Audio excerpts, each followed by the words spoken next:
Fight! Terry Bogard's long-awaited appearance in Street Fighter VI isn't the first time Fatal Fury's Hungry Wolf has locked horns with Ryu and his street fighting chums.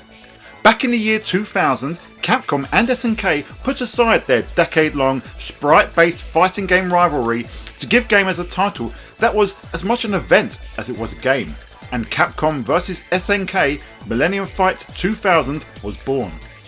This gorgeous Naomi-based title was an instant classic, and of course it quickly made its way over to the Dreamcast in an arcade-perfect port which had dozens of unlockable extras. Luckily, this version of the game came to the West, fully localised and translated for non-Japanese speakers to enjoy.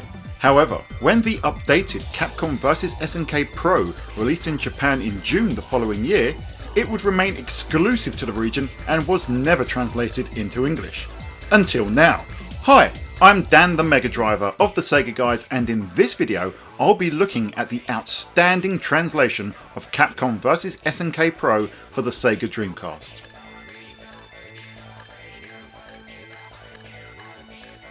Capcom vs SNK Pro first got a release in arcades in May 2001. The key differences are namely in the selectable characters. Bosses and hidden characters that had to be unlocked in the original, such as Evil Ryu and Akuma, were now fully playable. And there was even two more additional fighters in Dan Hibiki and Joe Higashi, who were also now fully playable. You can imagine that this felt necessary in arcades, so players could use those boss and hidden characters who were largely absent from the arcade original, with some new moves and the additional extra fighters being the icing on the cake. By extension, the new fighters and the moves were the primary driver for the Dreamcast port, with everything else being available in the previous version of the game, but with the added bonus of everything being unlocked from the start. That's the alternative music, the colour edits mode, and the boss fighters, and so on. While the original game made its way to English-speaking gamers across the world, this small update was likely deemed unnecessary for localisation, and so it would remain Japan only for the Sega Dreamcast. If you wanted to play the game in English, you could get the PS1 version, which launched the following year in 2002, and that did get localised with a translation. But that version itself has issues, running at less than half the resolution of the Dreamcast game, with less animation, less detail, lots and lots and lots of loading, and noticeable slowdown, making it far from the ideal way to play this game. And so, it has ever been the case that the only way to play Capcom vs SNK Pro are in Japanese with the fantastic Dreamcast version, or in English with the poor PlayStation port. Now, that has all changed thanks to homebrew modder Justin Gibbons. Justin has been working on this translation for a while now, with the first update coming in June after they'd already made some really impressive progress. Just under 2 months later, the patch is now available to download and apply to your ripped copy of the game. What you get is a wonderfully crafted translation patch that converts the entire game to English and adds a number of nice little extras. Now, a fair amount of this translation has, according to Justin, been built from the ground up. According to the patch notes and ROM hack Plaza, lots of inter-character interactions were translated for the first time. That means that they were actually missing from the original Dreamcast Western port and the PlayStation 1 Pro port in the West. So that applies to new wing quotes when characters are battling against certain other fighters and when you have certain members on the same team. In terms of what has been converted to English, this patch covers all the system menus, move names in the command lists, win quotes, boss quotes, and dialogue, as well as the endings. Most amazingly, the online mode has also been fully translated, or, as per the patch, translated as far as possible. This is an absolutely incredible feat and really demonstrates the passion and dedication behind this translation. If you have your Dreamcast connected online, you can even use this game as a web browser on your Dreamcast console, and accessing the game's Dreamcast specific homepage is a absolutely superb little time capsule that you should access even if your Dreamcast isn't online.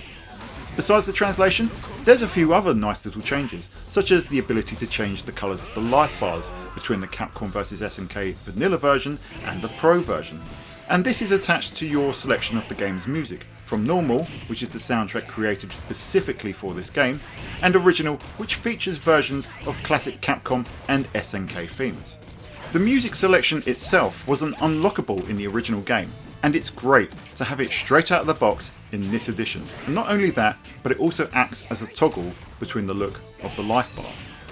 Speaking of the music though, and this isn't actually a change specific for Pro, but given this is actually just a translation of the original Japanese game, it comes without any of the censorship that came with the original release, which means that on the final fight theme stage, you still get the full rapping lyrics, still present with that curse word.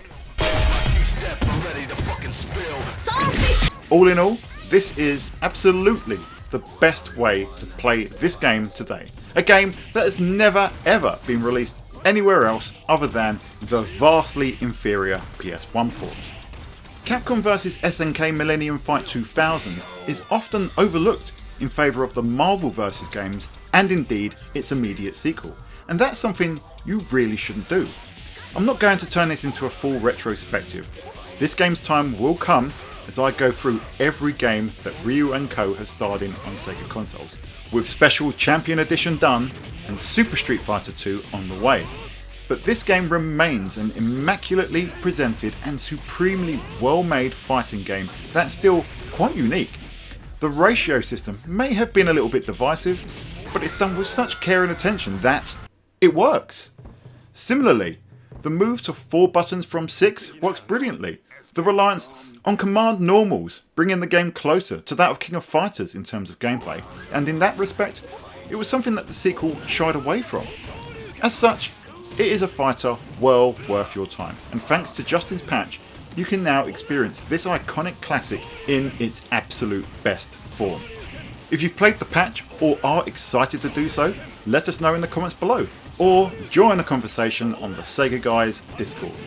If you've liked the video, please leave a like and a subscribe, as that really helps the channel, and hit that bell to stay on top of notifications for all future Sega Guys content. And if you want to be extra mega, think about becoming a member from as little as 99 pence. But irrespective of any of that, thanks for staying with this video until the very end, and until next time, this has been Dan the Mega Driver of the Sega Guys, and we will see you on the Sega side.